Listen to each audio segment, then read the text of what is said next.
Man, cut all that noise out. Stop all that clapping. Man. Nobody want to hear all that tonight. Ain't no reason for clapping around here. Yeah, cut all the noise out. Ladies and gentlemen, we are here. We are in the building. It is time once again for the one and only, the OG Cowboys OG podcast that is hosted by, you see us all here. We're here. We come and win, lose, or draw. We told you that. One thing you know about us by already, if you want the truth, you come to the right place. If you're looking to be massaged in your agony, you've come to the wrong place. We are here to say what needs to be said. We're not scared. This is what being the OG is all about. You're talking to three guys that have seen world championships hang up in the stadium of Dallas Cowboys. We know what it looked like. And because we know what it's supposed to look like, we look at what we see now and we determine what it is not supposed to look like. And we ain't scared to say it. I got a feeling you're going to hear a lot about this tonight. I'm big time, as most of you know, and I'm surrounded by my brothers, my fraternity brother, member Cap Alpha Psi Fraternity Incorporated, the one and only Cowboy Joe, and the world famous B-Bird is in the building. We are here. Let's go to work, Cowboy Joe. What's up, man? Oh man, it's great to be on with you guys. So we're gonna just bring it to the people. We're gonna be raw with it. Got to talk about what we saw last night, and then we got to talk about solutions too. So I do have some solutions that I think can get this Okay. thing turned around. So we want to talk about some of that at some point. Yes, sir. B-Bird, what's going Yeah, on, man. man? Yeah, You man. all I'm doing. right? Yeah, I'm doing good, man. I was talking to Cowboy Joe earlier, and one of his solutions I kind of agree with. He's thinking about Evil Flus as head coach, so I don't know about that one, man. Wow. Wow. Beautiful. I like the way Hey, don't we swinging home runs Hey, already. and don't rule it out. don't rule it. Hey, you know what, man?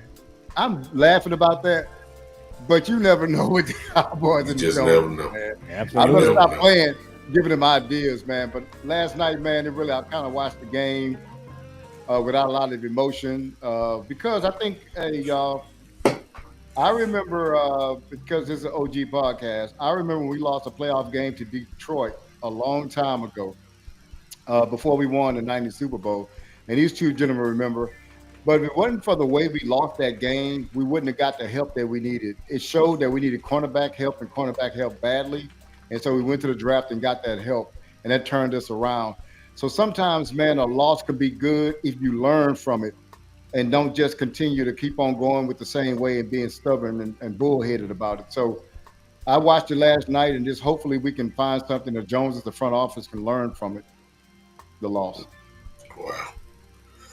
Uh, let's talk about it, y'all. Everybody knows what happened. I ain't gotta go through no long introduction. The Cowboys got whooped last night, as far as I'm concerned. That's all you need to know. We got beat. We were, in my view, I'll save mine for a little bit later. But I will start the game off whichever way you want to go with the Cowboy, Joe. The dance flow is yours. Go to work, Doc.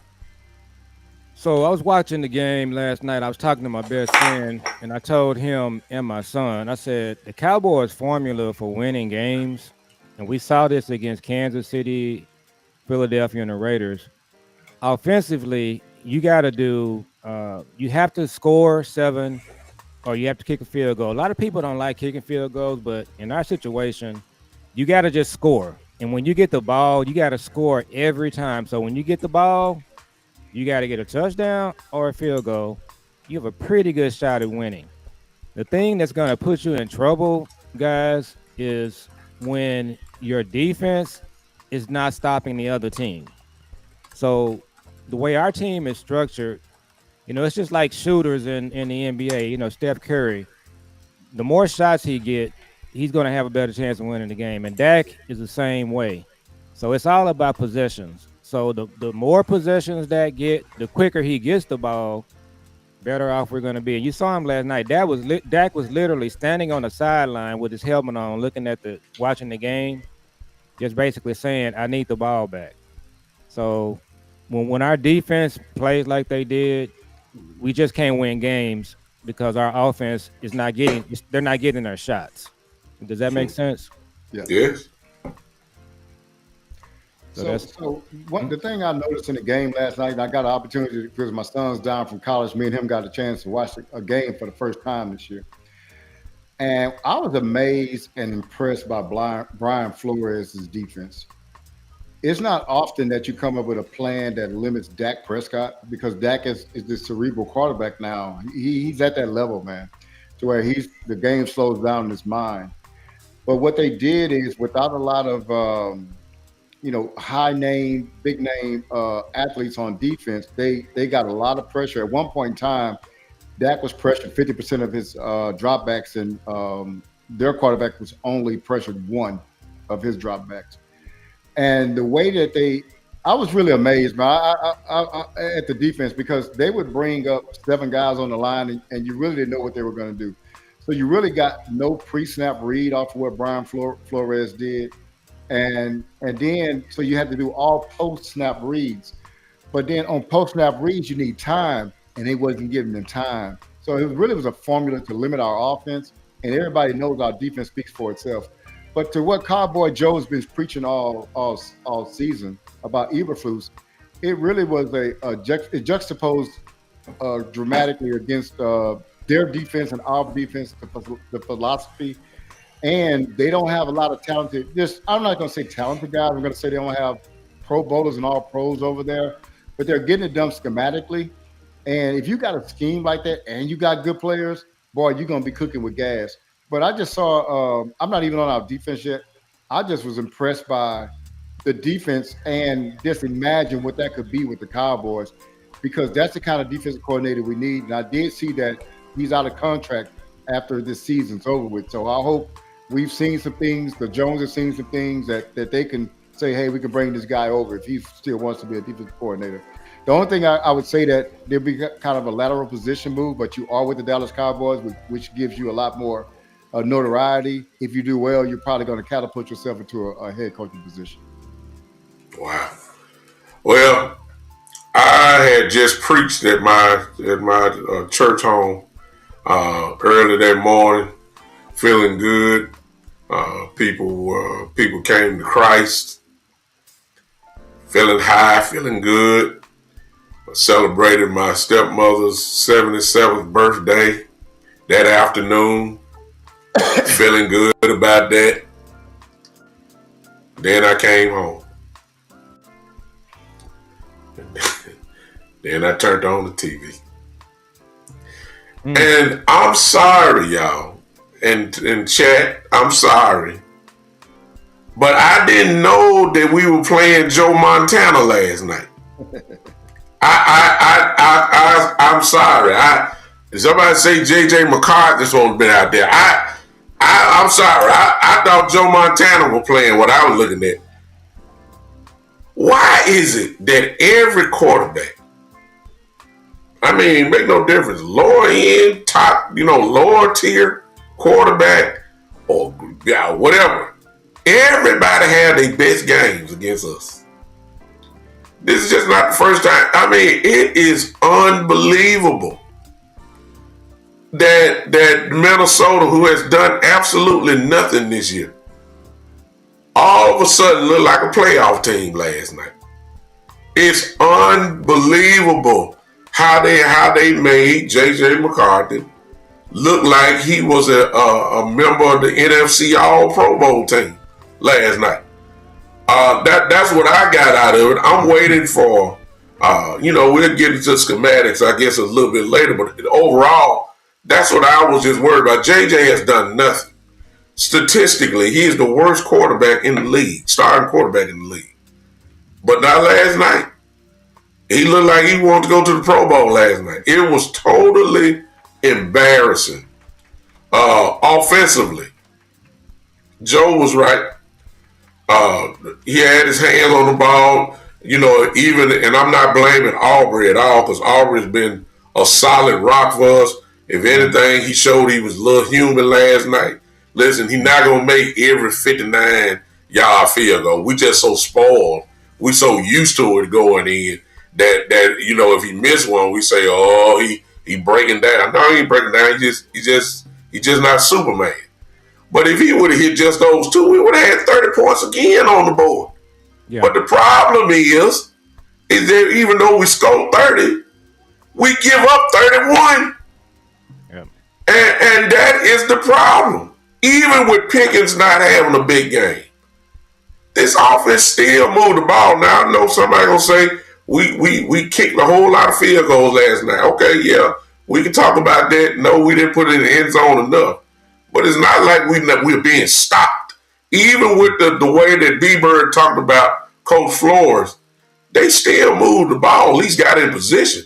Yeah. I guess you could say a bend but don't break type thing. But the offense still did what they usually do. Put up yards, doing that, we just can't stop nobody. And because of that last night, I'm embarrassed. The Cowboys last night officially put me into draft mode. My personal show will start be going to start going toward the draft, et cetera, and free agency and all that. Because, ladies and gentlemen, I know we got what they say today, a 0.5% chance of making the playoffs. Man, please, I'm not going with that. Philly will have to lose every game for us to make it in. We're not getting in the wild card spot. The only way we get in is we win the division. I just don't see that happening at all. So I'm saying that the season is over, and it is what it is. So that's my takeaways from last night. I'm embarrassed. That's the way I feel about it. Yeah, So and go ahead, B Bird. let me just say this real quick, and I'll let you go. I saw a stat today that said that it's 7 teams this year out of their top that we played against, out of their top two scoring games, 7 of them have occurred against the Cowboys. So we give up like they've had their best games against us. McCarthy last night threw for 250 yards. Prior to that, he's only thrown for like 160. That was his high. So what you're saying is right, man. That we turn regular guys into Joe Montana. You go ahead on Joe. I just want to add that part in. Well, yeah, and we did the same thing with Jacoby Brissett. He hasn't won a game since they played us. They haven't won a game since us. But what I was going to say real quick on Brian Flores, we'll get into this hopefully. He's free. And so they used to say there are 2 things that are certain: death and taxes. One thing that I'm absolutely sure about, and Brian Flores sued the NFL. Jerry Jones would not hire Brian Flores to run a hot dog stand. Thank you. He would not. He should, but he wouldn't. No. He's not going to do it. He's not a right kind of guy. But what I was going to say, guys, about the offense, I thought we ran the ball well. Pickens didn't have a great game, but again, we're just talking about the offense. The offense could have done what they needed to do. They were moving the ball, and then, as I mentioned earlier, just score touchdowns or kick field goals. If 2 field goals, or if they're good, we got a shot to win the game. But he missed them. So offensively, we want to talk about where the arrows are going with both sides of the ball. Offensively, I can talk about players with Clayton Adams, Connor Riley, Shoddy. Even though we haven't won the games, the arrow for the offense is pointing up. You got Booker, BB, Tyler Smith, arrows pointing up. Our receivers, arrows pointing up. I think we need another tight end with Ferg. We're okay there. The tackles, we beat the Eagles and the Chiefs with our tackles that we have. So offensive side of the ball, with those coaches, arrows pointing up. And that's kind of where we are with the offense. And that's the way it's been pretty much in every game. But if you don't give them possessions, we're just not going to win games. And that's what happened pretty much all year.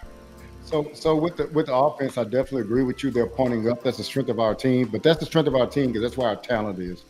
I have to say again, Bell is an undrafted free agent. Bland is a 5th-round draft pick. Reddy is an undrafted free agent. Bridges is a 7th-round draft pick. Donovan Williams is a 6th-round draft pick.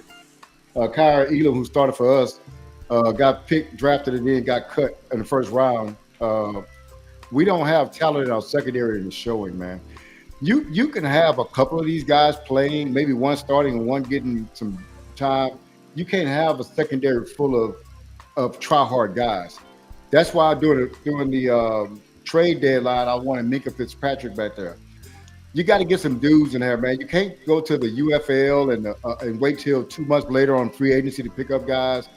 You got to see a hole and go fill it with talent, man. We got to adopt a lot of different ways you can acquire talent. The first is the draft. The second is free agency, right?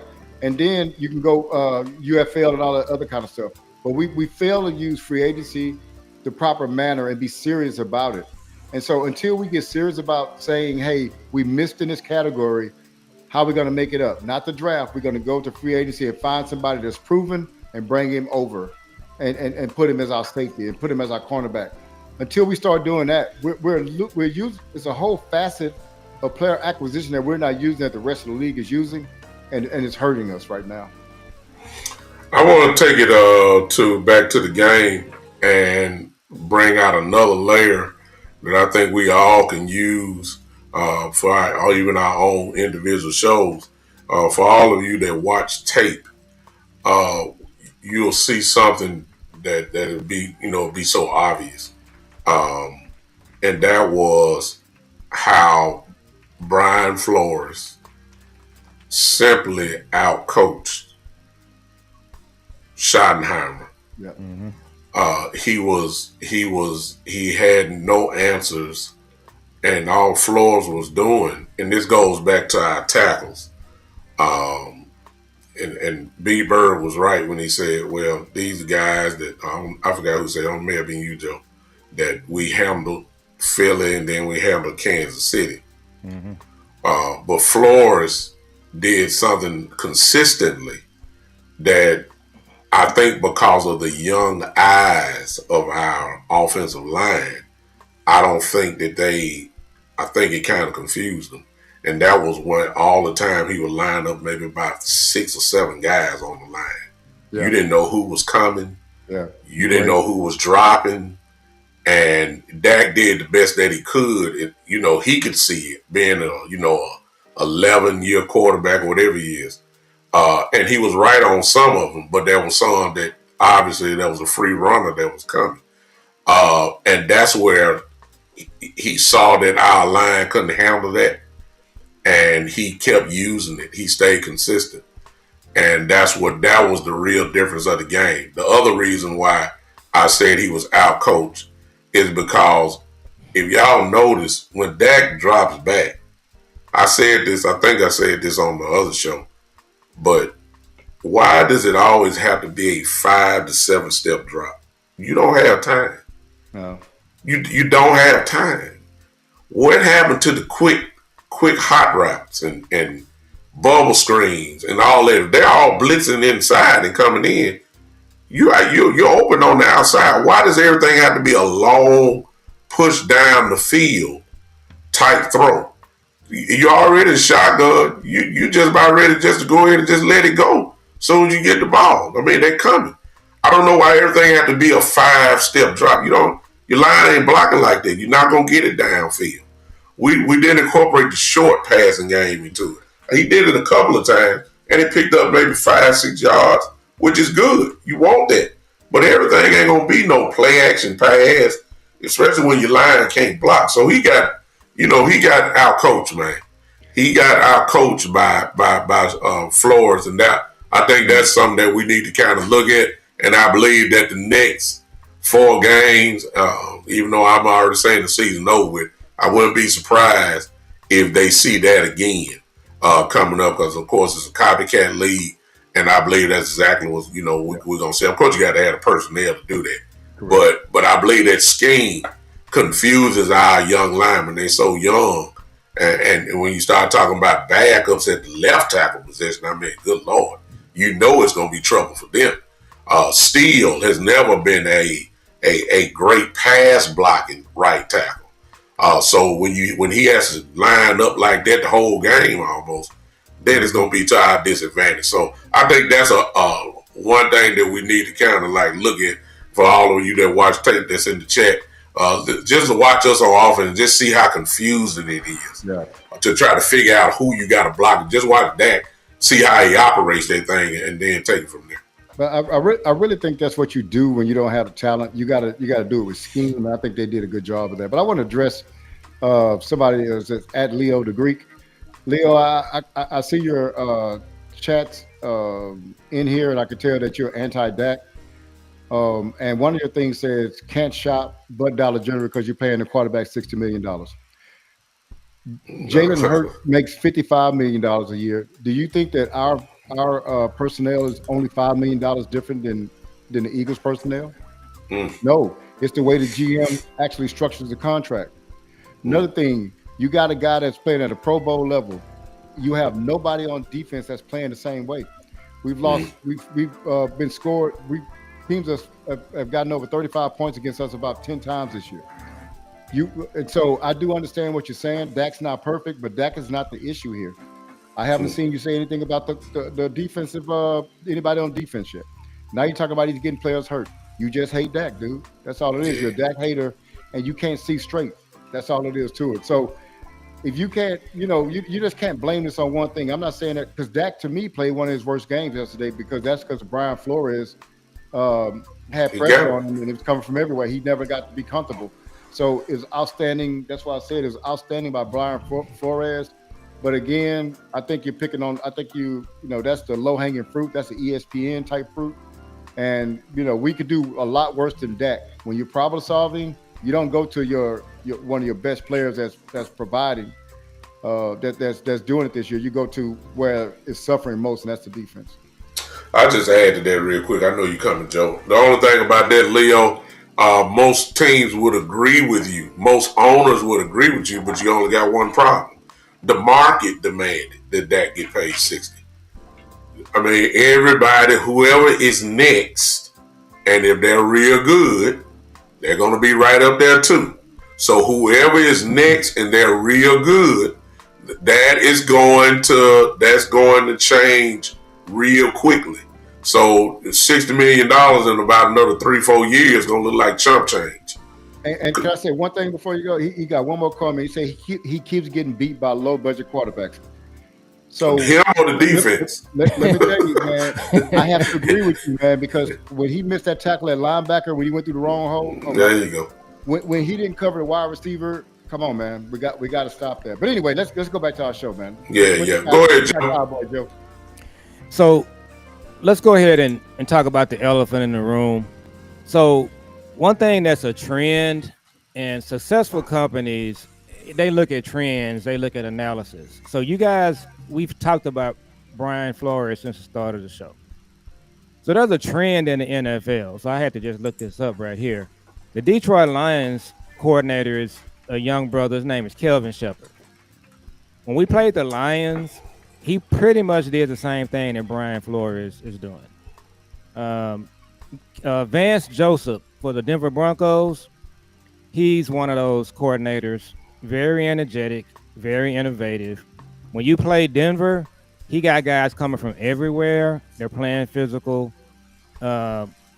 Big time, you will appreciate this. What I'm hearing is that University of Michigan got some problems right now, but they, over the last couple of years, have had some real innovative defensive coaches. So the defensive coach for the Chargers, his name is Jesse Minter. He's a Michigan guy.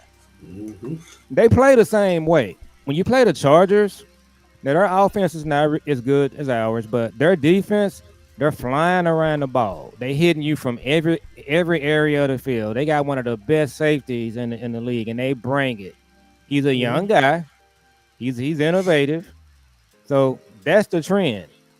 So my solution, what we're going to be talking about in the next several weeks and months, is for the Cowboys to turn this thing around, they have to do what's trendy in the NFL. Jerry Jones got a front row seat to the way defense is being played in the NFL. Your guy is on the exact opposite end of that. He's a get off my lawn guy. He's not a guy that players want to play for. Players want to play for Vance Joseph and Kelvin Shepard and Jesse Minter. They, just think about when Dan Quinn came in, guys. He came in, the players responded to him. He ran the backwards hat and all this kind of stuff.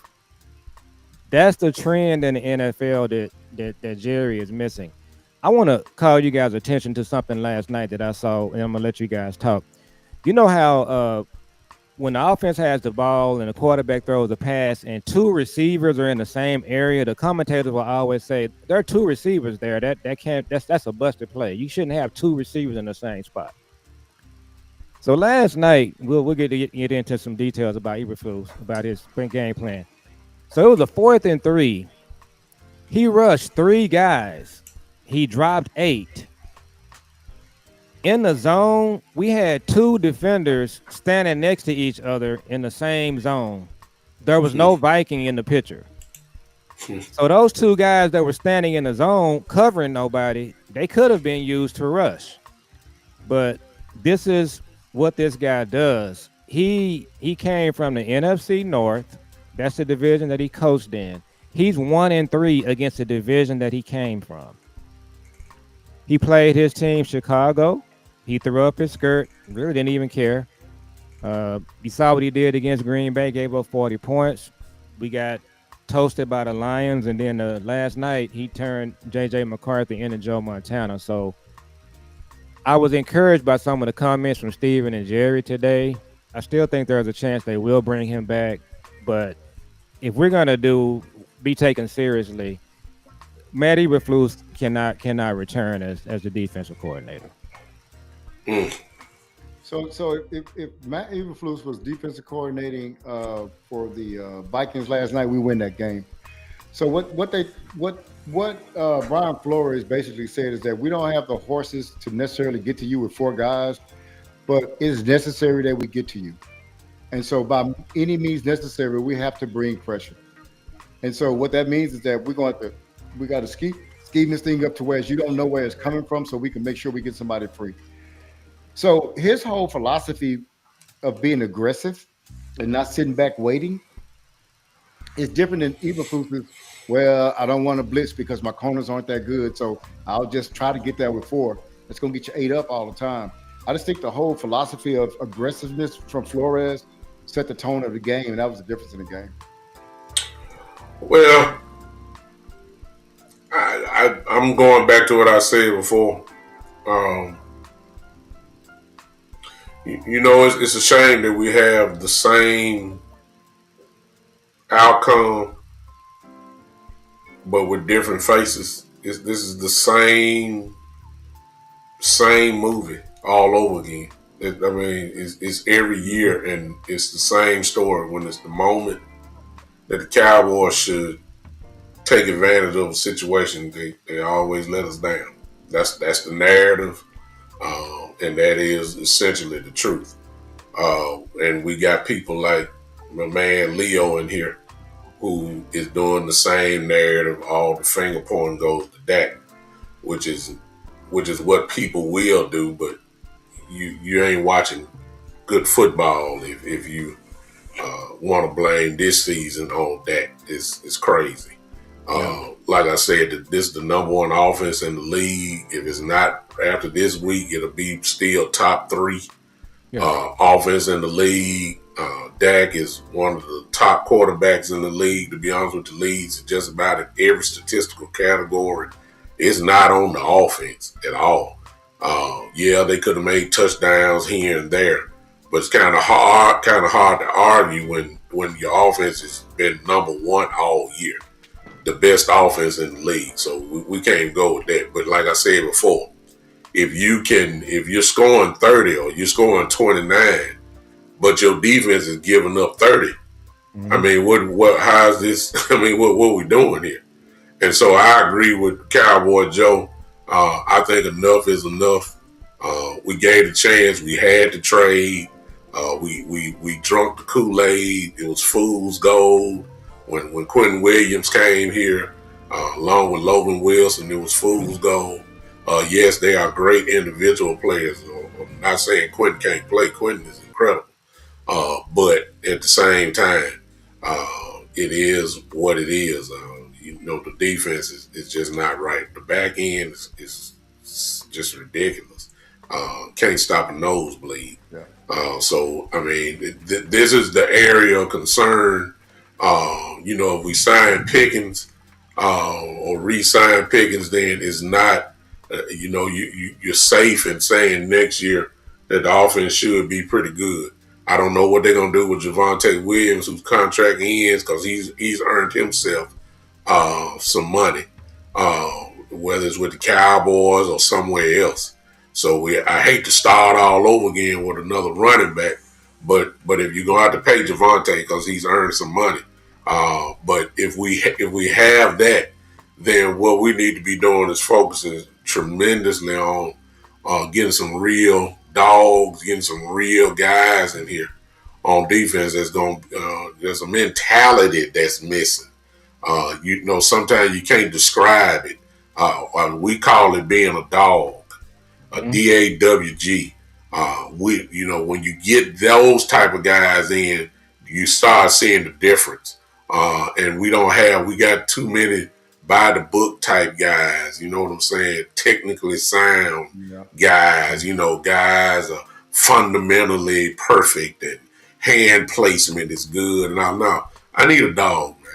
Give me some more dogs, and then let's see where we at after that. So just fast forward it, even in the drafting process, and everybody gonna get excited about this and that. My number one requirement is I need to know his temperament. Is he a dog or is he? I mean that's the only way you're gonna get this thing done. You got to get the overshown type guys in, dogs. You know what I'm saying? Williams, dogs. You got to get those type of guys in to get the job done. We just, right now I ain't got time for puppies.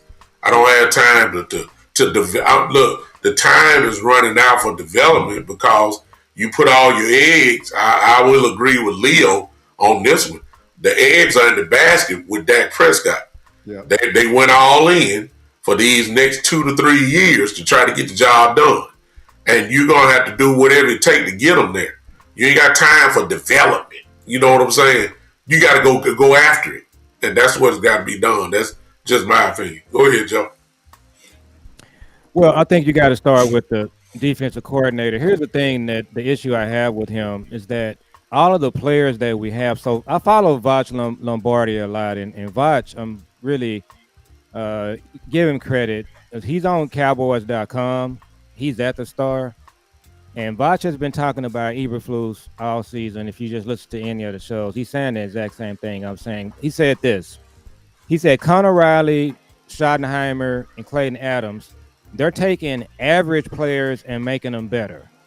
Mm-hmm. What Eberflus is doing, he's taking average players and making them worse. Mm-hmm. So Overshawn is worse. Quentin Williams is worse. Leofau is worse. Just go down the line. And so what you have to do is you have to change the offensive coordinator. You have to get a coach in here that B-Bird, whatever talent he has, you have to put the players in a better position to succeed. And he just doesn't do that. He has a bend but don't break defensive scheme. It's not an attack style defense. So Big Time showed his defensive philosophy is anti-dog. Yeah. You could give him the best corner in the league, B-Bird. You can give him the best linebacker. You can give him the best whatever. But his scheme is going to have them on their heels. The best corners in the NFL, if you're playing in this defense, you're 10 yards off the receiver. You got guys playing in zones. They don't even really know who's doing what. Yeah. His defensive line, in terms of pressure, he refuses to put pressure on a quarterback with whoever he has. So you could give him Myles Garrett. You can give him Micah. He's just not going to do it. They talked about it today. Brian Browder said there were times during the game when he had 4 guys on the line and he still had guys dropping back off the line. So you got to start with the coordinator. We need better players. But the question I would ask is, are you going to draft a cover corner for him to use? Are you going to draft linebackers for him? I don't know what he does with players that you can't really just look at what you're going to provide him, because he's not a good coordinator. So you're using resources when they're just not going to be used well. But it's not. But Joe, it's not an either or. It's both, right? Yeah. So you need a new coordinator and you need new players. Absolutely. So it's not like, we're going to get new players. But I think both. I think he needs to go. But I also think you need to get. Don't let that be. We won't put everything on him and say, okay, he's gone, so the problem's solved. No, he's still working and do troubleshooting and say, do we need new safeties? Can we cover?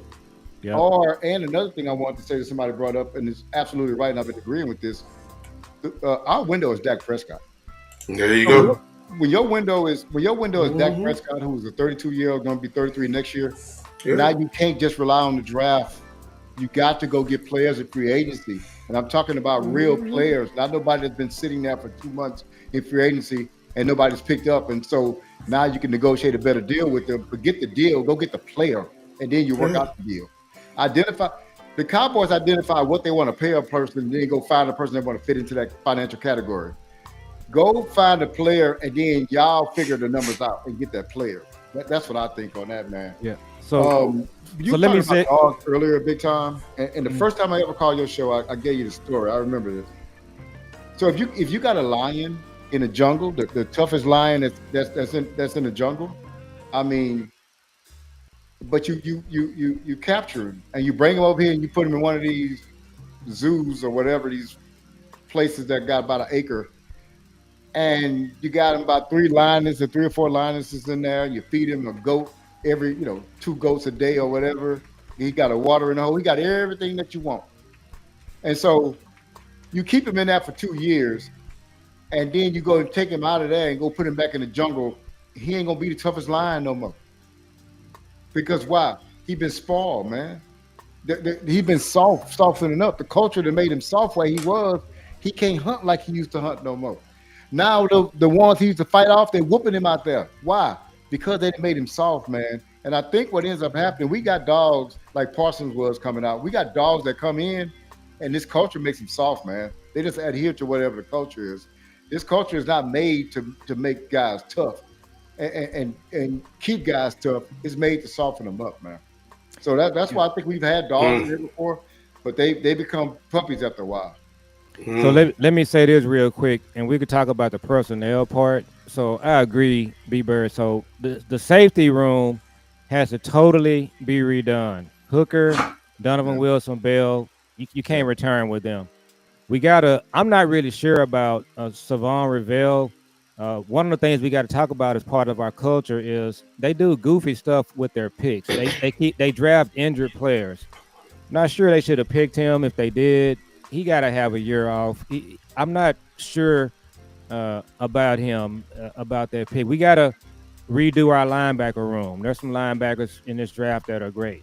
So to your point, B Bird, yeah, we got to totally revamp the defense and bring in better players, and that's on Jerry Stephen and Will McClay. But when I call it, they play draft, they play with the draft, they play with their food, and so they got to figure out they got to do better with the draft. But we got to redo the safety room, the linebacker room. You need better players. It ain't no question about that. Yeah. Only thing I would say is that when we start talking about coordinators, um, we need a coordinator, obviously, that can come in, look at the personnel. Even though that means you got to go back and get old tape. Find out what your guys do best, and then coordinate your scheme around their talent. You can't be stubborn like Eberflus. He is dedicated to rushing 4 and dropping 7, playing the zone. Mm-hmm. Your corners are man cover corners. All of them, even the backups. They're not zone guys. I always was taught to put your people in the best position to win. That means you're utilizing their talents, their skill sets, in order to make them to be the best that they can be.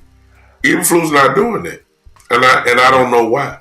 He did it last night. If y'all saw it, when we first started out, when we got the interception, that was because of a 5-man front. Yep. And he did, and it brought pressure, just like it did against Detroit. He did the same thing. Then all of a sudden, he ain't doing no more. He just went back to his rush 4, drop 7, and I don't understand why if it ain't broke, don't fix it. But he wants to fix it by forcing his scheme defense with guys that really don't know how to play zone. It just don't make any sense in that. Leo, let me help you out, brother. Leo, we talking about the defense and you steadily talking about that. You ain't saying nothing about the defense. I just want to know, how are you satisfied with your defense this year? That's all I want to know. Type in and say yes or no. We already got you don't like Dak. I get that. But we're talking defense now, so I'm not telling you to stop talking. I'm just saying, like, I haven't seen one comment about the defense, so it's telling me you really don't have a problem with the defense at all. You correct me if I'm wrong, okay? Tyrone, my brother there, Tyrone says Yeah. Matt sabotaged this season, and I want to say he wasted the season. Yes, he had injuries. Yes, he got sabotaged by Jerry by trading away Michael a week before the season. He had to scramble and all that type of stuff. But by now, you ought to have a better showing. We shouldn't be last And in the he got league better. in defense. He got a better defensive line than he had to start the year. So Yeah. one thing I was going to say, man, since we brought up Ravel, is it Revel? Ravel, yeah. Really, man, just politics, really. And I thought about this. I talked to Sky earlier this year before he was activated. I said, man, really, I think what you do with this kid is just going to redshirt him. Yeah. It is too hard to play cornerback as a rookie already. But then trying to come back off this knee injury, man, I think, you got the ability to go and redshirt him, let him go on rehab in the offseason, and then come back next year good. Because what you can do is you can actually mess his confidence up, to be honest with you. Yeah. And so now you have to rebuild that plus the knee. But he shouldn't be out there. And politics has him out there early, man. And that he should not be out there right now. And it's one of those things. I want to speak on this because this is a Diggs issue too. It's just the culture of the NFL. It's not a Cowboy thing. But everybody wants you back. The player wants you back on the field because he wants to earn his contract. The organization wants you back on the field because they want you to earn your money. That's what they paid you for. So everybody wants you back on the field, but sometimes the players come back too soon, and then they don't play up to their standard. But now they getting beat down because they didn't play up to their standard. But it's just the culture of the NFL, man. It's kind of sad because really Diggs kind of came back too soon himself too. So him and Revel probably shouldn't even been playing at the time that they were playing. And I want to talk about Diggs right quick. So I hear a lot of content creators not happy with what's going on with Diggs, but let's look at this. So back in 2021, you remember we played the Patriots up there, and Diggs had that great game, that interception at the end of the game. So that year, and I think the year after that, he had 8 interceptions. He was all pro. But what people are not really talking about with Diggs is he had an ACL injury. Okay, it takes you 1 year to come back from that, 1 full year. Then he had microfracture surgery. That's another year. So everybody talking about Diggs should be playing. Man, Diggs has had 2 significant knee injuries. What Diggs should be doing, he shouldn't play at all the rest of the year. There's no reason to do it. The defensive coordinator doesn't want you to play. For number one, he don't want you. He don't like your type. So if Diggs is smart, what he'll do is he'll just take another year, let that microfracture graft do its thing. Both his legs are going to be better, and somebody's going to get a very good cornerback with Diggs. Unfortunately, with the Cowboys, he had the injuries. So that's kind of what's happening with that. There's some back and forth on whether he wanted to play, it could play. It's the same thing, B-Berry, with him. It'd just be smarter for him and his team, him and his people. I don't know who his agent is. They should just sit out and then just take a year and regroup. And he's going to be, I think his knees will come around. I had the microfracture surgery. My knee is fine, but it took a year. So that's what he needs to do. That's what I think needs to happen with Diggs. Let me say this, because y'all skipping over and y'all know what time it is. Y'all just ain't saying it. Y'all being too politically correct. What's up, JD? I see you in the building. What's up? Listen. Mm-hmm. Shotty said, if you remember when Sanborn was hurt, Shotty said, hey, he was injured and he has the right to get his job back. And they put Sanborn right back out there. Mm-hmm. Well, shouldn't that apply to Diggs? I mean, Diggs was injured and he said he's ready to go. Everybody say he's ready to go. So why are we having this thing? I personally don't think. I told everybody when it went down that the reason why Diggs is not playing is very simple. Jerry holds grudges. It's that simple. Yeah. He did it with Amari Cooper. He did it with Michael Parsons. Once he didn't get his way, he shipped him out of here. Mm-hmm. And he's going to do the same thing. For those that know the contract, that if Diggs come out there and gets injured in any type of fashion, Yeah. they have to pay him for the rest of this year. This tomorrow, it is tomorrow. The window closes. Stephen Jones said this today. They say the window closes on Diggs if they decide not to activate him. If they don't activate him by tomorrow, he's done for the year. They won't activate him. They will not activate him. It's No. just that simple. It makes no financial sense for them. It makes no sense at all. They don't have to. They don't want to do that. Everybody know he's going to get cut anyway. If he gets injured, why would you? You know, if you're talking about trading him next year, which you probably not going to get too much for him in the first place. But if you trade for him, you know, you might get a 6 or a 7 or something like that. But if you hold on to him and let him play, and he gets injured, you ain't gonna get absolutely nothing for him. Period. He'll be dead money on the cap or whatever the case may be. They're not gonna ruin this. Everybody knows he's out of the door. But the reason why he's out of the door, ladies and gentlemen, if you remember, the training, they didn't get to put their hands on him. That's why they fined him, even though it was in the contract or whatever. They hurry up and find him. And then when Michael Parsons, before he left, Trayvon Diggs was at his side, standing in one accord. That was almost like being guilty by association. They didn't like that.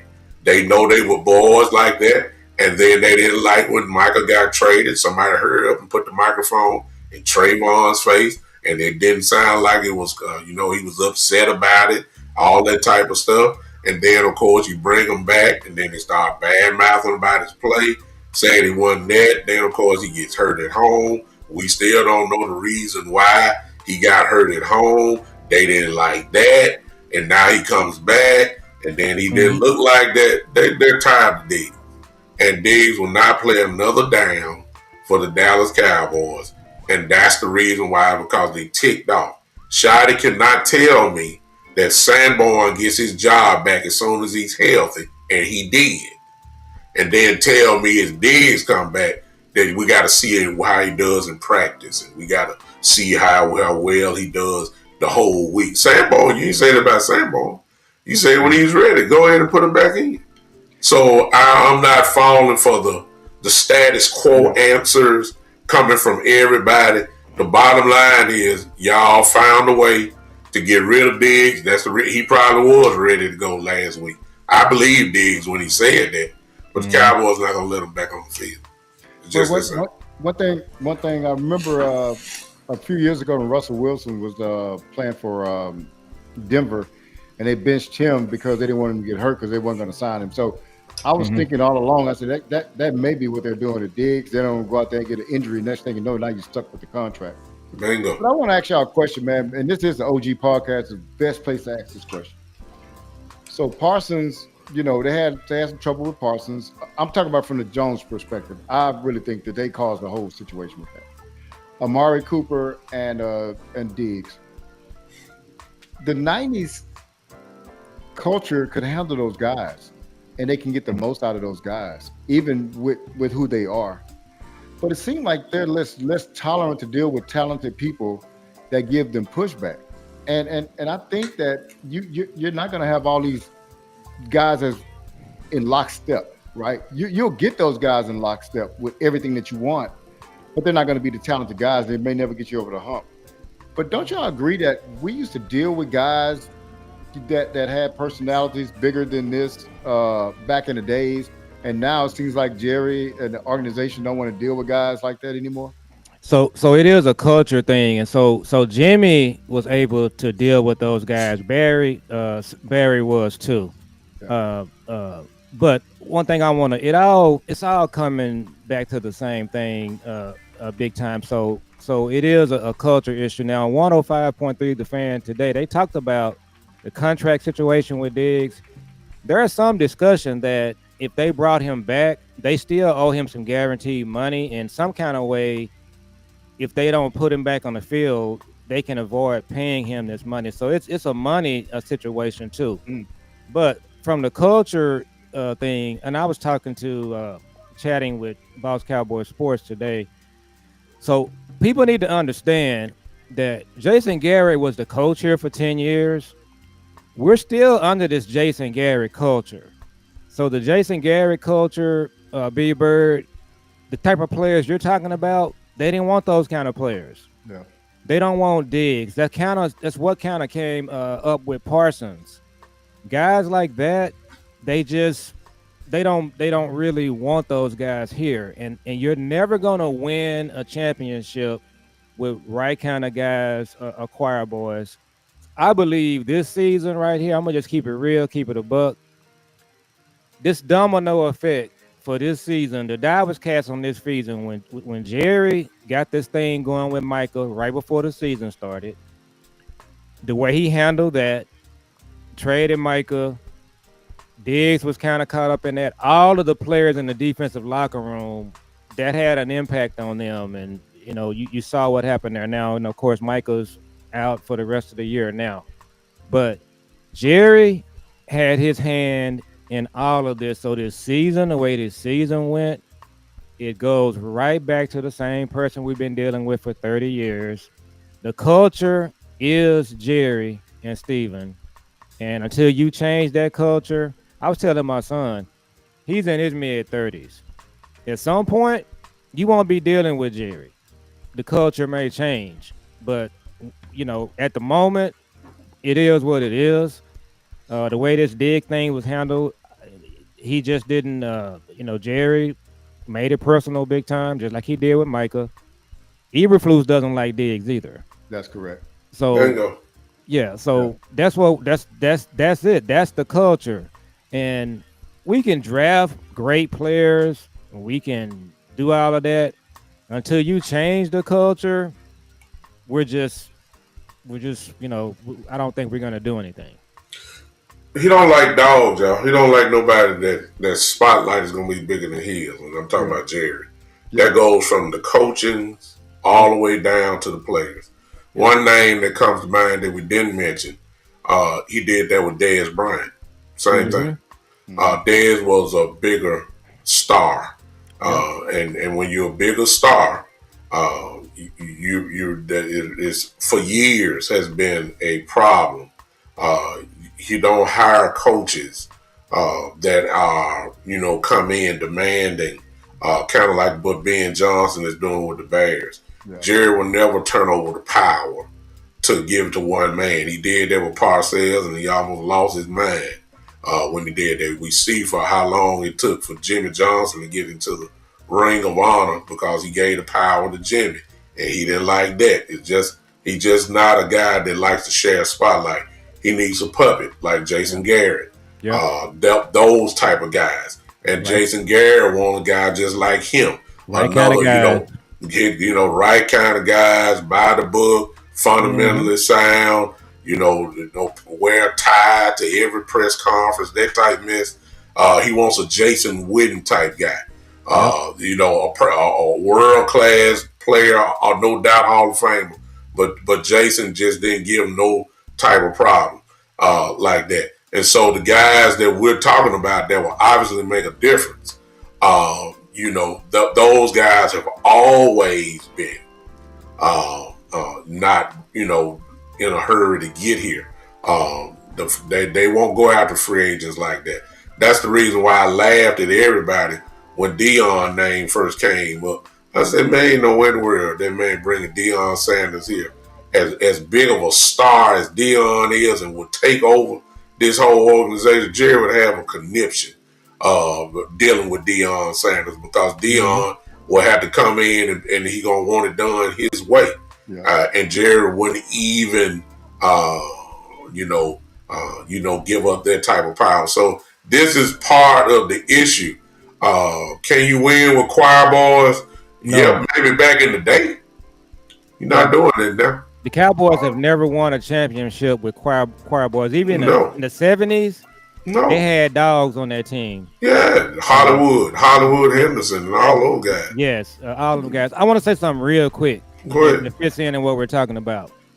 So Al Harris was a coach that had the players' attention, and we talked about Al Harris before. Check this. What we're hearing is the reason that Al Harris was let go they felt like Al Harris was allowing Diggs to get away with things. So when they have a dog mentality coach like Al Harris, as you said, they don't want that. But look at what Chicago did. So Eberflus was the coach in Chicago. He got fired. They hired Ben Johnson. Okay. They hired Al Harris. The Bears are probably going to win that division. They got one of the best secondaries in the NFL. Al Harris is a coach. And check this out. Guess who else Ben Johnson hired? He hired Eric Bieniemy. He's on his staff. Eric Bieniemy is a dog. You can say whatever you want to say about him, his coaching, whatever. He's a dog. So that's what you got to do to win in this league. You got to be able to hire coaches like that. This front office, they just not about that life. Well, you're right. And one thing I noticed, my son-in-law is a 49ers fan. And so when you watch the 49ers, you can see that that team is almost turned over from when they beat us in the playoffs. The wide receivers are gone. Uh, a lot of the defensive guys the linebackers are gone. Bosa's gone. But you know what? They're still winning games. Why? Because the football culture has been set in place. Yep. And so when it's all about football and you come in there, even the backups come in and they're all about football too. So all you do is just pick up the baton and take on where, the person before you left off. Now, if you keep losing players, attrition will come in. But they don't look no different than the 49ers that had all the players. They still out there making plays, winning games the 49er way. And that's what you got to get in Dallas, man, away. And so I think, man, it's a talent to be able to coach a Diggs or a Parson, people with big personalities. And sometimes, man, it's just like if you're a teacher, and I think big time you are. You could talk to certain students some ways, and then you could talk to certain students a different way. You may not be able to do it, but each one of you just can't be one way with all the kids and think that that's going to work, right? And so, with these, it's a craft, it's an art, it's a talent to be able to meld all these different personalities together. So if you got a Diggs, you can say, hey man, look, what does this dude do for me on Sundays? Make plays, lock down dudes. It was a year where that dude locked down Chase, Jefferson, Cup, Scary Terry, all in one year, man. The most impressive thing I've seen about cornerback probably in my life. And so, like you say, okay, but this guy, he kind of says his own thing. He walks with his own tune. So what? We can use him. I mean, I don't need him to go and put the chairs up after we leave. I mean, I need him to go make plays on Sundays, which is what Jimmy was about, man. Like, if you make plays for me on Sundays, he already said it. I'll give you a little bit more leeway. You know what I'm saying? But if you don't make plays on me for Sundays, and you the second string, you can't get away with the same stuff the starters get away with. And he said that I won't treat you evenly, I treat you fairly. So I think you got to have a coach and an organization that kind of can bend a little bit and allow some people with a little bit of flair, a little bit of swag, a little bit of confidence about themselves, some dog in them to survive in your culture. So that brings me to that question since we're going there, right? And it's simple. I throw this around. Chat, I'll ask you this too. Is Schottenheimer a dog? I was encouraged last night. So did you see Shotty? So there was a series. Minnesota had the ball near our goal line, and Shotty had to call a timeout. Now Shotty, he walked by Eberflus, and my son was mouth reading, and people talked about it today. He looked at Eberflus and he said, "What the F are you guys doing?" Or "What the F are you doing?" And Eberflus said something back to him. And so that was kind of the exchange there. And he's been dropping little crumbs about Eberflus. So to answer your question, big time, I believe that Shotty can be a Kyle Shanahan. I believe Shotty can be a Sean McVay. The same type of personality, the same type of offense. So if he's that kind of coach, I think he'll be okay, and I think he is. But what Sean McVay, Kyle Shanahan have, they have the front office doing the right thing, B-Bird. They also have good defensive coordinators. The Rams have a good young, trendy defensive coordinator. And then Robert Saleh was here. Jerry should have never let Robert Saleh out of the building. He should have made him the highest paid defensive coordinator in the NFL. So he would be here instead of San Francisco. So it's all about money too. But answering your question, I think Shady can be a Sean McVay or a Kyle Shanahan in the long run, but he just has to have, better players in the front office doing the right thing. D-Bird, what you think? He a dog? No, he's not a dog, and I'm gonna tell you why. So, name me as this everything that with the front office and the coaching position and the culture of the Cowboys to take this job as it is. You're not a dog because you understand that you're not going to have. Maybe he was desperate. Yeah. So the thing about this, name a time that we didn't hire a desperate. When you are desperate in anything, buying a car or whatever, you're gonna get the bad end of the deal because you can't negotiate out of desperation. Yeah. Because what you need is other people to want you. Now you can leverage that against the team that's going to get you to get more things out of maybe more power, maybe more money or whatever. But we have not had a coach. Think about this. The only coach that we've ever had that wasn't coming in hand in hand begging for the job since Jimmy Johnson was Bill Parcells. Think about every other one. They're just happy to have the job, man. Wade Phillips, happy to have the job. McCarthy, happy to have the job. Jason, happy to have the job. All these guys, man, just happy to have the job. You need a guy that other people wanted. Let me just give you an example. Ben Johnson. Everybody wanted Ben Johnson. Cowboys didn't even approach him. Why? One thing, we don't pay him that much money. Other thing, we don't want to give up no power. He don't fit our that culture. Guy got leverage. We got to give up some power to get this guy. We got to give up some things like, hey, man, come over here. We're not going to mess with this. You're going to have control over this. So to take the job as the job stands, you can't be a dog and take this job. Name me one coach that y'all think is a dog. And no Harbaugh would take this position. They real football guys, man. No Shanahan would take this position. They are real football guys. They're not taking this position. Bill Parcells, not Bill Parcells, but Bill Belichick is not taking this job as is because Jones is going to say, we're going to be meddling in your business. And if guys got other places to go, they saying, man, I'll go to Carolina. I want to run this thing the way I want to run it, not with y'all hands all of everything. I'm going to say that he is a dog. And the only reason why I'm saying is because of his track record, where he come from, and you can't be around dogs and you're a part of it. I'll just stick with, of course, his father, of course, was a dog.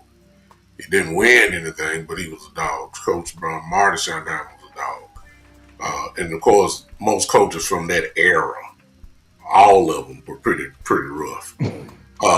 So that's no surprise there. But when you start even talking about him and Rex Ryan, and where Schottenheimer was the offensive coordinator for those Jets teams that went to AFC Championship games, Rex Ryan's aura, Rex Ryan, I don't care what nobody say about him, he was a dog. Ain't no doubt about that. Aggressive defensive coordinator who emphasized running the ball. And Schottenheimer obeyed their tough running game, that type of thing. Then he went to Pete Carroll. Pete Carroll is a dog, no doubt about that. Pete Carroll is a bona fide dog whose defenses were sickening. And Schottenheimer, of course, was the offensive coordinator for Seattle those years, all those great Seattle teams. And so he comes from a line of that. The problem, I will agree with B-Bird, was that Jerry, as always, wants to set things up for him. Mm-hmm. I'm going ahead and tell you this, and I've seen enough. I believe that if he had another decent quarter, what we said at the beginning, that the defense does not have to be a top 10 defense. We all figured to say this offense was going to be electric this season. Everybody said that. And sure enough, the offense has been the best offense in the league. What did we all say? The Cowboys defense don't have to be but in the middle of the pack. And we're going to win a whole lot of football games.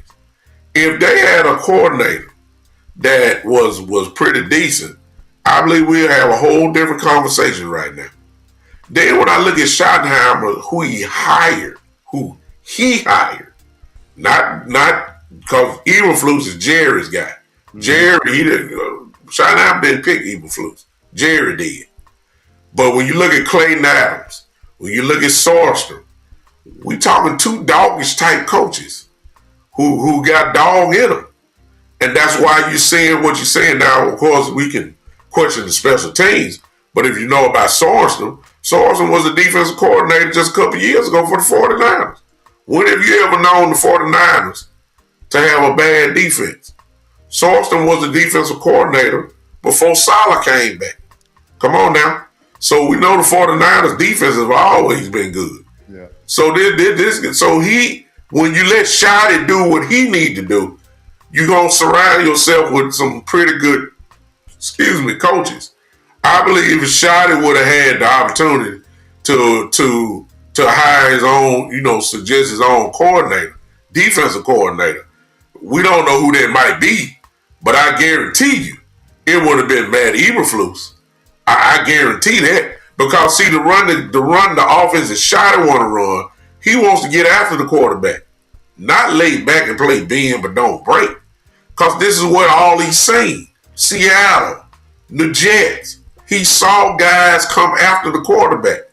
This is what he knows. He saw his father's defenses come after the quarterback. This is all he knows. This is where he learned from. So I'm saying he got dog in him, and hopefully Jerry will get, and I think he's almost somewhat kind of earned it. I may be way off, but I believe Jerry's going to let him pick his his defensive coordinator next year, and then we'll just see what's going on with that. He really already has one, y'all. I'm just trying to tell you. They might want to do White Cotton. Coach White Cotton, I think he would be good. But Sorensen, look, I saw what the 49ers defense was with Bosa and Warren and Greenlaw and when Chase Young was there on the other side, and then the cornerbacks. Now, I saw what Sorensen did with these defenses. So I ain't got to question that. And I know he was aggressive. All we got to do is just pull the tape and look. They got an answer already on staff, to be honest with you. So that's just my thing. I think he's a dog. So I think Coach Chase, when you let him do his thing. Go ahead. Let me say this about Shotty, and I'm looking at it from a different perspective. So I'm saying that he can be Kyle Shanahan, who had Deebo Samuels, who was a dog. He can be Sean McVay, and Sean McVay had dogs. I believe that guys, if Brian Schottenheimer had Dez Bryant, Schottenheimer would let Dez be Dez. And I think Schottenheimer is going to allow Pickens to be Pickens if he hasn't. So the question for me is, can he coach? Can he work with dogs? I believe he can. Yeah. The front office, however, is the fly in the ointment. That's the problem. And that's kind of what the catch is. And by the way, just talking about our culture, B Bird, they hired Eberflus before they hired Schottenheimer. 31 other teams don't make that move. So for me, the question is, can Shotty work with and coach dogs? I believe he can, but the Joneses, especially when it comes to contract, they're going to neuter their dogs whenever they can. Get that right. So one thing real quick, and this is part of it, I definitely think that if he was in a different organization, he can be. Yeah. But just as players, they don't want coaches to be that guy, that person in the front. Because at the end of the day, the Joneses still want to get the credit for winning. They don't want anybody like a Belichick to come in here and win or anybody like that. They want somebody that's kind of a no-name guy that they brought through to come in and win. But as far as the dogs are concerned, first of all, you got to – okay, back to the Diggs thing. That's what I was going to say. I really think the Diggs thing is a Jones's own down philosophy about keeping him off the field, and that tells you right there that Shotty's not making that call. He's not making a call to keep Diggs off the field. That's a Jerry thing. It just so happened to coincide with what Jerry wants and what Eberflus wants too, because Eberflus when they asked Diggs about the defense early on, and he said that he said, man, when I get a good fast pass rush, it's like instant grits. Well, then Eberflus come back and say, oh, I don't like grits. Bingo. That don't even have anything to do with the guy was just saying like when they get pressure, man, that's like eating early, and now they got to throw the ball. That's the guy was saying something positive. He come back saying, I don't really like grits. Yeah. For one thing, you listening too hard to a player. The second thing is that you comment in a negative manner when he wasn't even said in a negative manner. So, but I'm saying that Diggs Get is off not my on lawn. the field, and it doesn't have a lot to do with Shotty. It has a lot to do with the front office, and tells me that you ain't really running the team like a regular coach should run. Well, what guy has done it since Jimmy Johnson? To be honest No, with they you. haven't. That's Well, I'm sorry, since Parcells, yeah. because Parcells was the only one that wasn't going. It's a type Like that they that. hire, right? It's a type that they don't want that flamboyant guy. I mean, No. remember, Shotty had already resigned to the fact that the ship had sailed on him being a head coach. Yeah. So he's already like, I've been in the league for this long. I hadn't been a head coach, and I'm not going to be one. And the Joneses kind of pulled him out the hat, right? They threw him a life, but when you throw him that, now hey, I am beholden to y'all. Hey, what y'all want? What you got to do? I think what happens is Cowboy coaches come here thinking, well, I can come in and manipulate the system, and you get in here, you figure, oh damn, it's like that. You know what I'm saying? Like, I can't really do a whole bunch here. Yep. I'm gonna keep on getting these paychecks. So McCarthy, when you look back on it, McCarthy, he did sort of push back on them at different times. He was able to go 12-5 3 straight years. McCarthy brought in a lot of his guys. He eventually got Kellen out of there. So I think what Shotty's going to have to do is probably be more in line with what McCarthy did. Kind of at different times. Call some shots, get the coaches in that he wants in there on the defensive side of the ball. So at the end of the day, that's what we're working with. You got to deal with the Joneses. So you just got to see, do you have a head coach that can make some smart hires? And I think at the end of the day, it's the culture is the culture. And these guys in the front office, they got 30 years of doing this. I guess we're going on year 31 now. And, they should really, I was telling somebody today, they're very lucky that they're not in the Philadelphia media market or the New York market. It would be a totally different story. Yeah. And the thing that kind of threw me off today. So did you guys hear Brian Schottenheimer's press conference? No. Most of it. I didn't hear all of it. The thing that was really crazy was they asked him about 20 questions about the offense, and they asked him about 2 questions about the defense. And that's part of your problem right there. It's this the media is part of the culture too, B Bird. Absolutely. The Dallas media, I should say. Well, that was a question, going back to the game, at least there was some questionable stuff on offense, the fourth downs and, why did we kick so many field goals, why you couldn't score in the red zone, all that type of stuff. Yeah. But I'm messed up because this defense is just horrendous, and it's obvious where the change needs to happen. It's just obvious. And we won't know until it's all over, until the season over, because they're not going to let Eberflus go. He'll finish out the year, they'll let him go, and then the dominoes will fall right after that. And despite all of the issues we had with the pressure from Flores, Dak played good enough to win the game. He could have won the game. All you needed to do is just give him some more possessions. He wins. We win the game. Yeah. Just make it stop. Just that simple. Hey, did y'all hear that question they asked Stephen on 105.3 the fan today? I didn't. I heard Stephen. Which one? It was one about say people don't think that y'all are accountable. Y'all not account. Y'all don't have any consequences. That's what it was. Yeah. What did he say? And his answer was, he kind of filibustered that answer. I don't know if you did you remember it big time? Yeah, he said the main thing to take out of what he said, well, it's different dynamics here because we own the team. So it ain't gonna be too many consequences because how you gonna punish? You said we can't fire us. He didn't say that. That's what he was saying. Like, well, Jerry ain't gonna fire himself, and I'm not gonna fire myself. It's a difference when you hold a team. But if it had been anybody else, they would have been fired a long time ago. I mean, just that everybody know that. They know that. It's just that they're the owner of the team and they refuse to bring. And then, like I said before, the problem with the Cowboys is this: they won. Jerry got 3 rings on his finger, and he got a gold jacket. Yeah. And you can't tell him that his system does not work. You can't tell him that because he got evidence. I'm in the Hall of Fame, and I got 3 rings. But that was yesterday's time. Now you ain't roll with the punches. The problem is that again, you own the team, and you can't fire yourself, and you're not gonna let anybody in to get in on the quote unquote family business. And I think that's big what I just said right there. Because if you bring in another general manager, you're putting them in a slot that is reserved for family. The next general manager of this team is going to be Stephen Jones if he done died before his daddy do. Yeah. It's just that simple. He might be worse. Yeah, he might be. But that spot is already.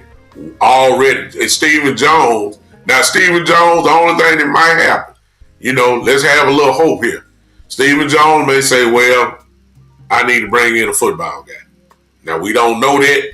We won't know it until we see it. But as for right now, that spot Jerry Jones' spot belongs to one man and one man only, Stephen Jones. And that could very well be a problem right there. One of the things with this family-owned business and what we're going to run into is that I think Philadelphia did it. I know Seattle did it too. Well, I don't know if you saw that, but they sold off 10% of their team to investment firms. The Giants did it. Yeah, the Giants did it too. Yeah. So what they did is they sold off 10%. And the investment firm would never get total control. That's the only thing they can buy is 10%, and it's of the value of your team. Say your team is worth $10 billion, then whatever 10% of that $1 billion, that's how much they can invest. Well, what that does is it allows for teams to have liquid funds to pay bonuses out up front. Mm-hmm. So, but the thing is, that's an advantage to whoever's going to take advantage of it, right?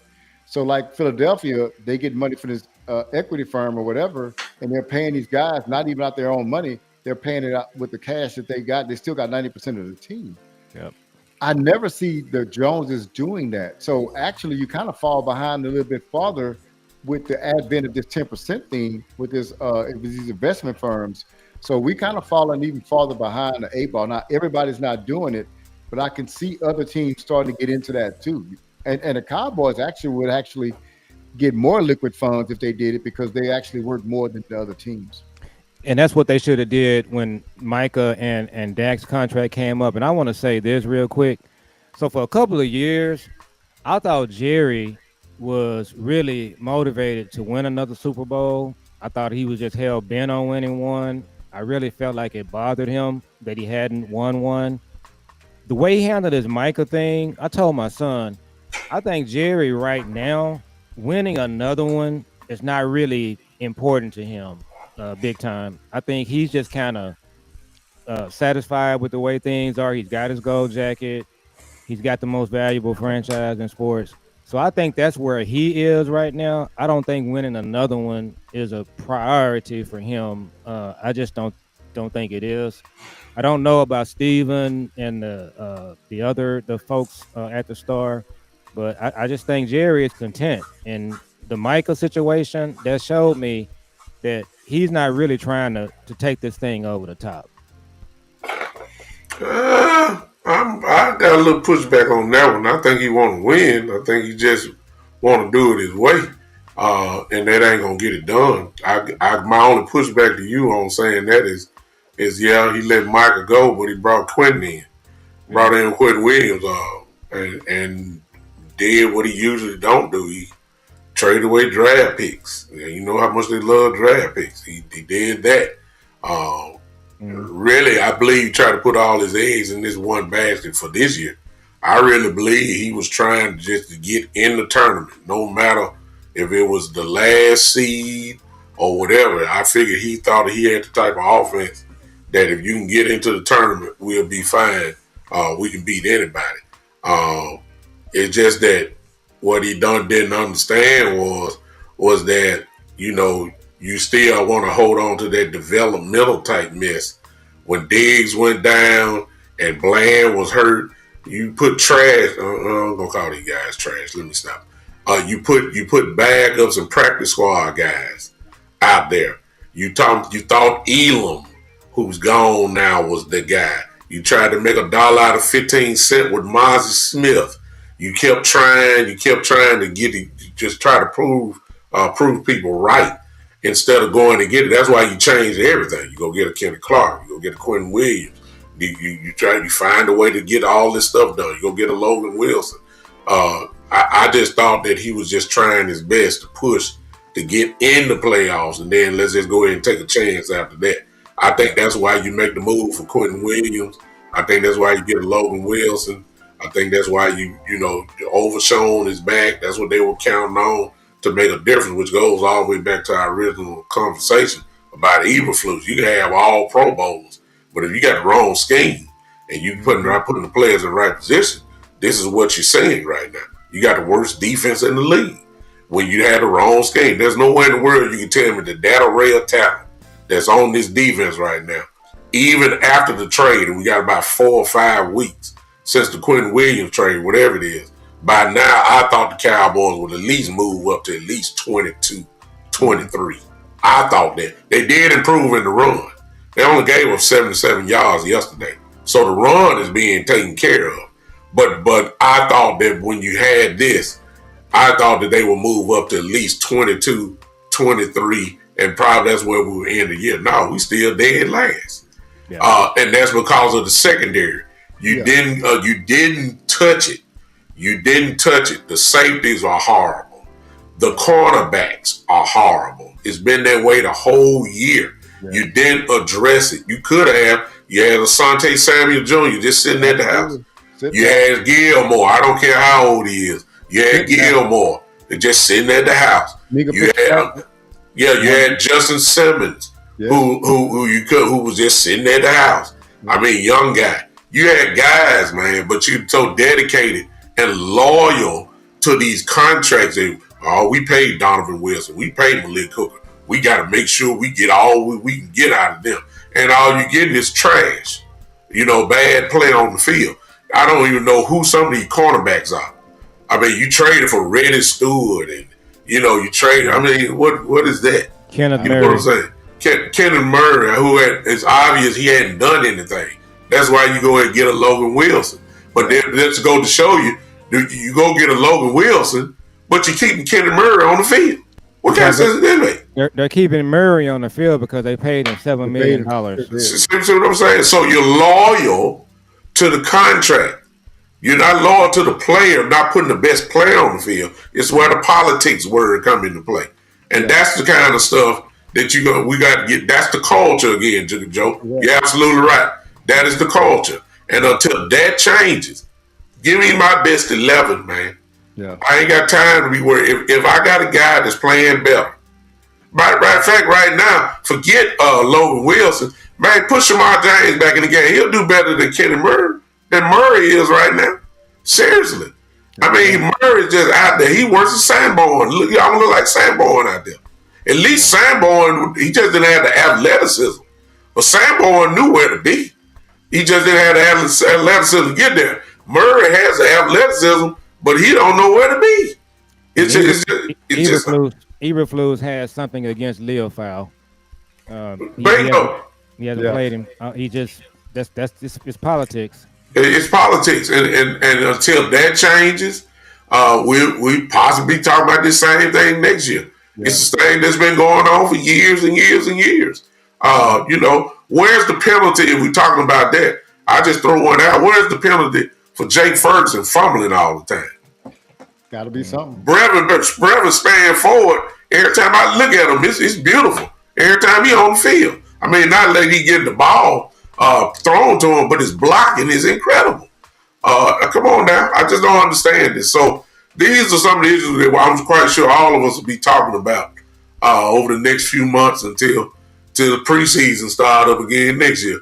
But these are some of the things that we'll be hitting on everybody, and we just getting a preview of what you'll be hearing from us for this off season. This is what we're gonna be talking about.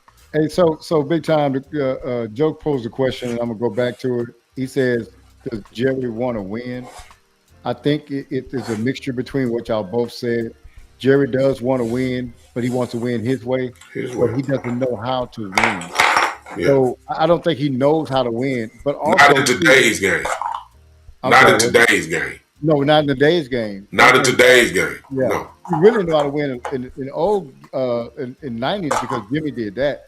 But the Well, thing is, also because the '90s team didn't have a salary cap, absolutely, and it was incredibly attractive to come to Dallas. You're on TV every week. There's stars everywhere. You want to win a world championship or get close to it, you come to Dallas. There was no salary cap. Yeah. The salary cap era and this just the cheapness of Stephen Jones has crippled this team. Absolutely, the mentality that is. Yeah.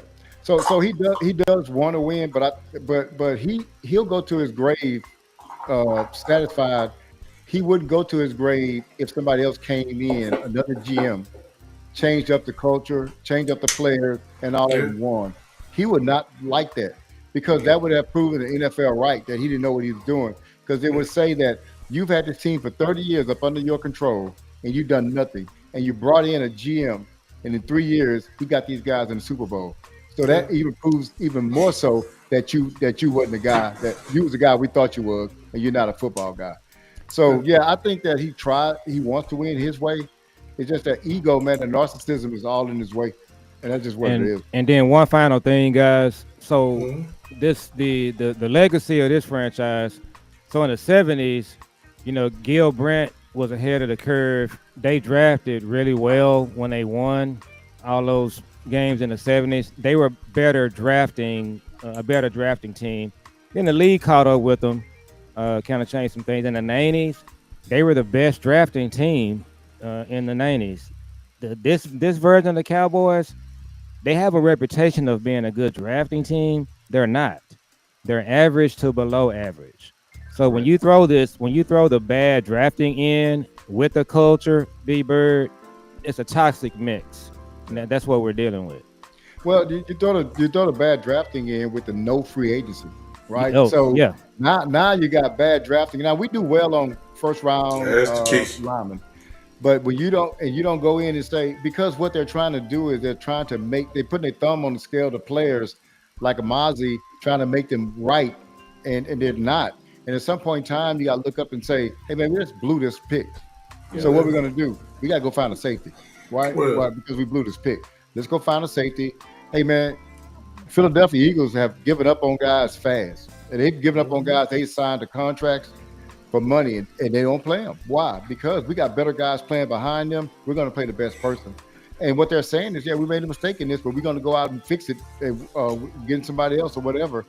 We made a mistake in the draft. This guy, we thought he was going to be our cornerback or our linebacker, but we got somebody else. So they don't sit on a GM doesn't have time to wait out a player for 5 years because he can lose his job over that player, waiting on it. So, but the Joneses have time, man. They got time on their hands. So that's what, and we suffer from that. Yeah. And just what he said about Parsons is true because he said this for the last few years. Why would Jerry's come out of his mouth? Why would I pay one man this amount of money when I can go get 3 or 4 guys for the same amount? In other words, bottom of the barrel, mid-level type guys, and you get 4 or 5 of them in comparison to paying for one.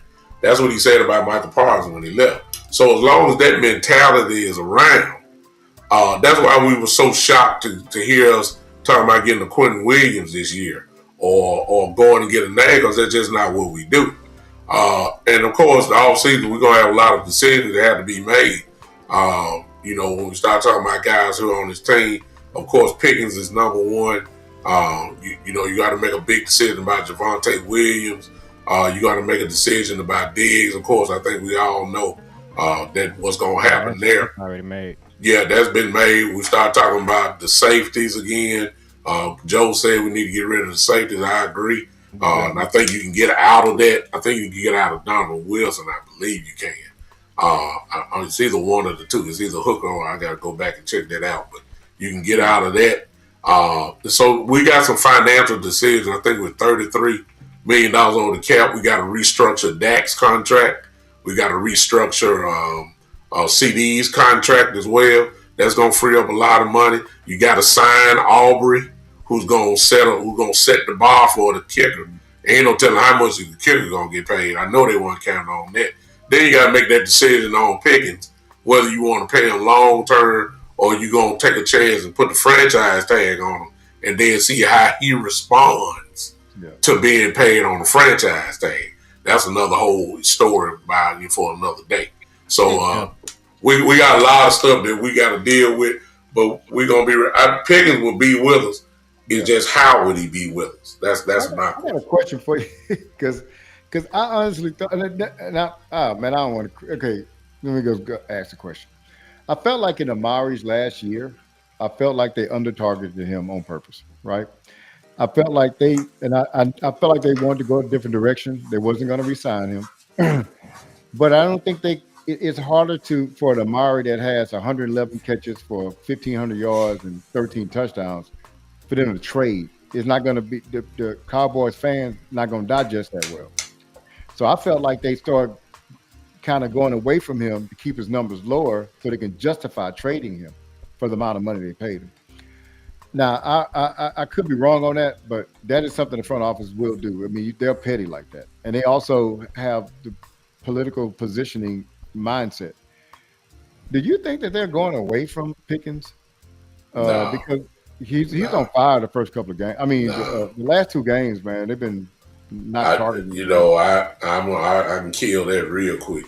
They're not. It's just teams now have got smart and they made the decision to double him, and that's exactly what's going on. If you watched all 22 and just watch the attention that Pickens is getting, whether it's a safety over top or they bracketing him, see that's why you didn't see the slants, y'all. Just in case y'all want to know why Flores is so smart, he was willing to sacrifice that wheel linebacker, wherever Pickens lined up, whether it was the Sam linebacker or the wheel. He would purposely let the linebacker. So in other words, say for instance you got three linebackers here.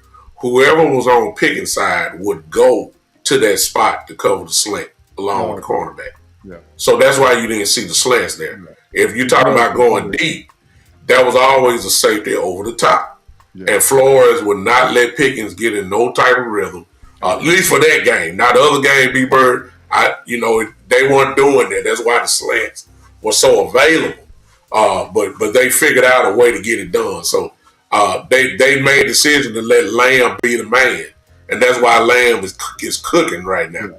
That's why he over 1,000 yards again and missed 5 games.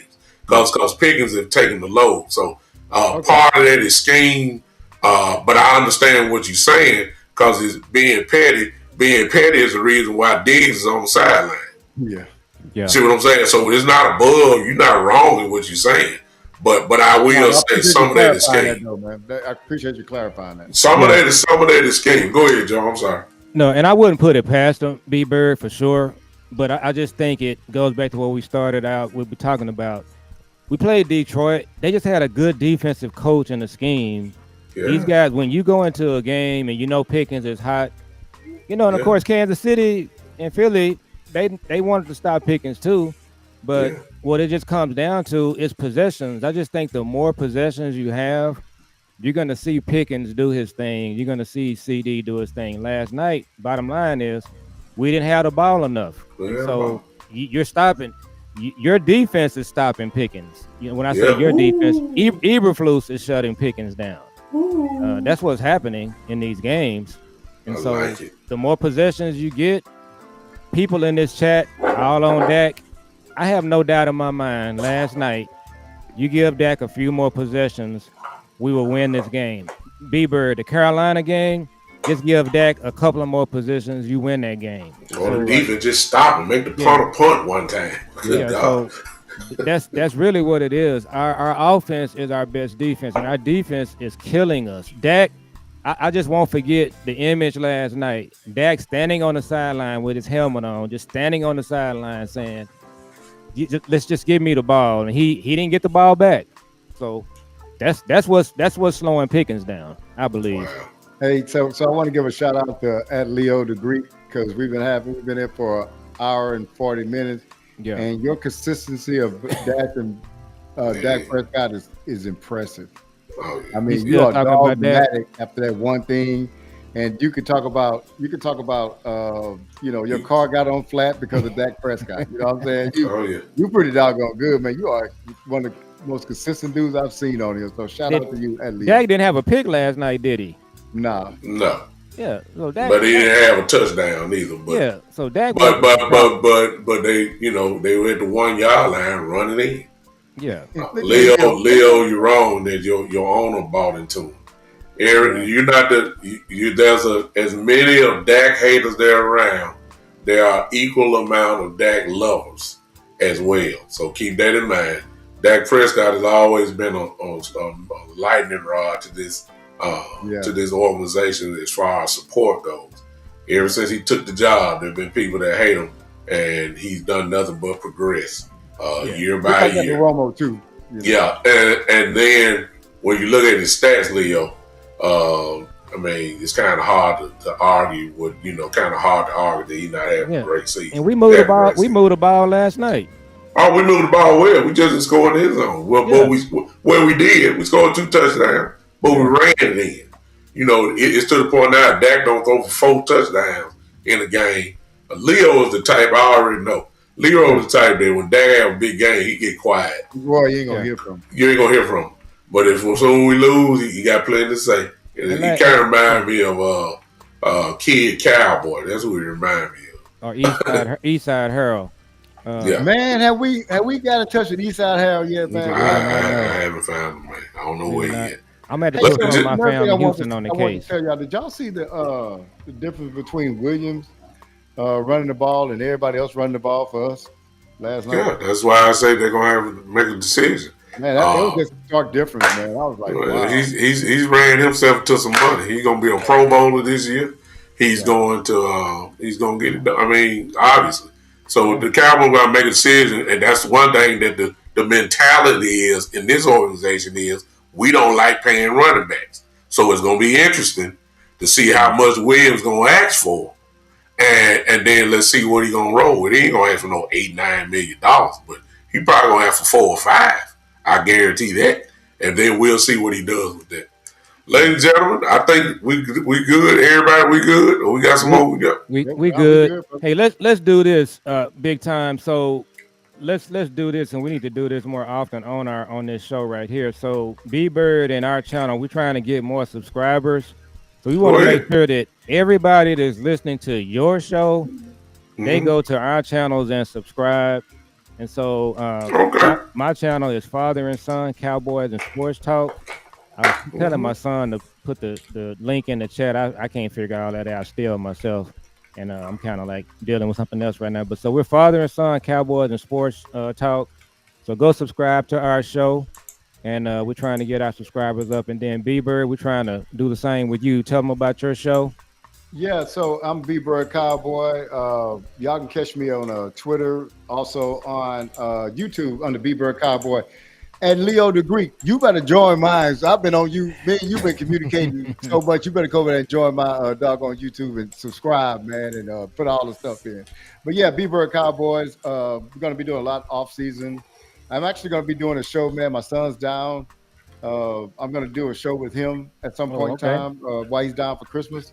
All right. Just kind of introduce him to y'all because my son, he loves the Cowboys. He got a different perspective on it. He's 21 years old, so All he has right. a whole different outlook than I have on it. So y'all be looking forward to that. And continue. I'm still active on Twitter. And Cowboy Joe, you've been real active on Twitter lately. I've been seeing you on there, man. So I'm on Twitter at Cowboy Joe 64. So yeah, I've been active on there. I kind of chilled out after the kneeling thing, but now I'm back live and kicking now. So yeah.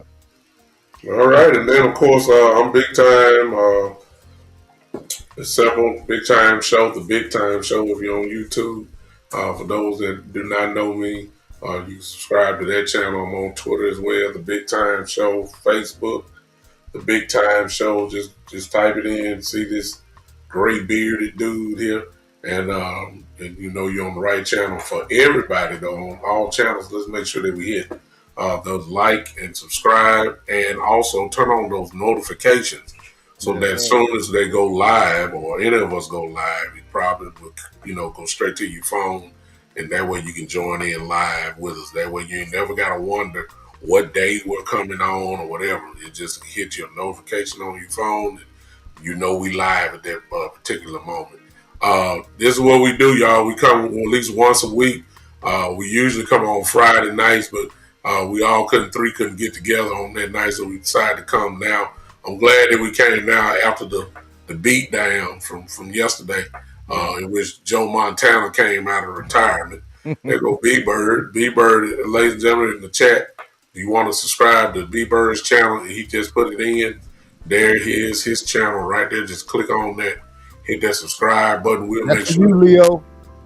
We'll make sure that we do Cowboy Joe, same thing, his link. We'll put it in on the show. Make sure that you guys can do it. But as for now, I believe that's it, gentlemen. Yes, sir. Sure. We good? We're good. All right, man. Listen, Cowboys OG Podcast did it again. That's we will see you. We'll shoot for Friday again. This coming up Friday. That's usually our day. We'll try our best to come together Friday. And if we don't, it's probably gonna be on me, y'all, because I got so much stuff going on. But we always gonna shoot for Friday, and we'll come with y'all again, and we'll talk about, of course, the Chargers coming to town, and here we go again. Let's see what we gonna do then against the Chargers. Another tough game coming up.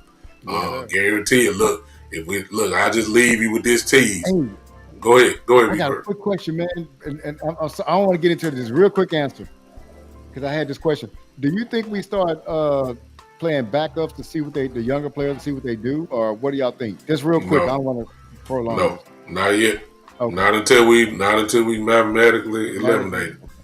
If Philly win one game, they win the division. It's over. We too far behind for wild cards. So if Philly win, you might get that probably next time. Okay. That's what I think. Go ahead, Joe. Yeah, I agree. I think you got to start looking at some of these guys and then just protect them so we don't have one of those injuries that can affect the next year. So that's kind of what you're talking about there. But we'll just kind of see how it plays out. Yeah. All right, that's it. I ain't want to make it too long. Yeah. All right, so we'll do it again, y'all. Be prepared. Hit those live notifications, and we'll come back with y'all. Until then, ladies and gentlemen, thank y'all for tuning in. Thank you, chat, for your comments. This has been the Cowboys OG Podcast. All right.